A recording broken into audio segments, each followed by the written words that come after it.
The first round of the NBA playoffs has been rather underwhelming. 2 series ended in a sweep, and the other 6 all entered the night at 3-1. Lucky for the Hawks, they were back at home in an attempt to stave off elimination at the hands of the Celtics. Red Wings and Blue Jackets, the tale of 2 teams. It's straight out of Dickens. Detroit, they're the wealthy French aristocrat with years of success and dominance over its divisional peasantry, like the Jackets, who are winless on the campaign and need a full-on revolution to topple the oppressors. They clashed last night in the Paris of North America, Columbus. In the franchise's 27 playoff series, the Kings had never jumped out to a 3-0 series advantage. Ever. This year, they've accomplished that feat over the last 3 weeks. What's been the key to LA's success? In his 16-year career, Kobe Bryant's had a variety of teammates. Shaq, Rick Fox, Derek Fisher, Robert Horry, Lamar Odom, Nick Van Exel, and of course, dancing phenom Mark Madsen. But Pau Gasol and Andrew Bynum may be his best to date. Love small ball? Know what a double switch is? Do you feel like the implementation of the designated hitter sucked the integrity out of baseball? Then you're in luck. Breaking news from the gridiron. NFL Commissioner Roger Goodell has dropped some more suspensions on the New Orleans Saints. 4 player suspensions have been announced, the biggest falling on linebacker Jonathan Vilma.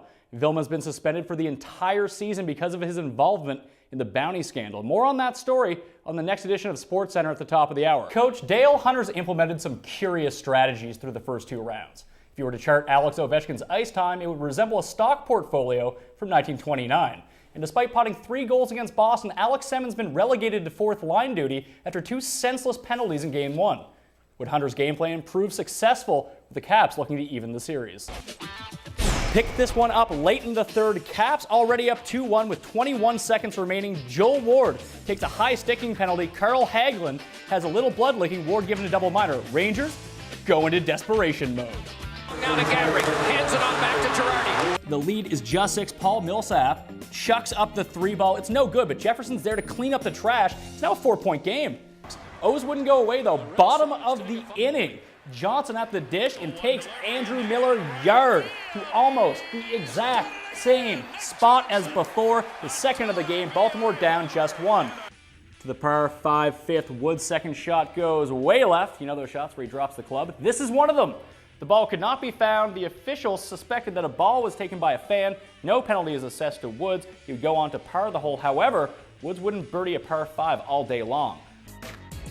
With starters Rajon Rondo and Ray Allen wearing suits, the Celtics got big-time performances from Paul Pierce and Brandon Bass, inching Boston back within 2 games of 500.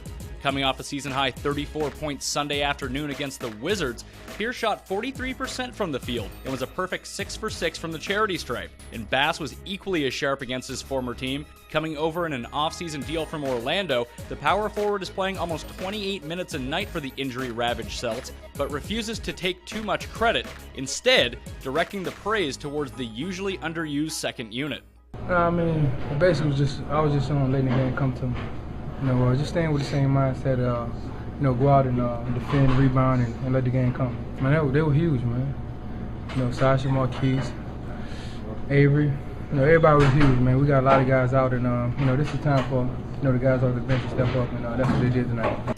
In just his 3rd career start, Avery Bradley didn't do much at the offensive end, making only 2 of 7 shots from the floor. But defensively, the second-year guard out of Texas was all over the perimeter and a key cog in limiting the Magic to franchise lows in field goals and points. I just came out tonight and I wanted to bring everybody else's energy up, and I felt like I did when I was playing defense like that. Paul walked up and told me, he said, when you play defense like that, it makes us play defense even harder. So, that's what I try to do. I try to help in any way I can. But Avery, what he does, where he helps us, is even on offense, he's pushing the ball up the floor and getting us into it. He makes that first pass. That doesn't sound like a lot, but it gets us into our offense at 18. And so we have time. That's what I was yelling at each one. He kept walking the ball up the floor, and that's what any team wants you to do. And so I had to remind him, it's a 24-second league, not a 35-second league like college, The Celtics have won 3 of 4 following a 5-game losing streak, and it can be directly attributed to their defense. Boston's ability to close out on 3-point shooters has been instrumental in holding opponents to under 75 points per game in those wins.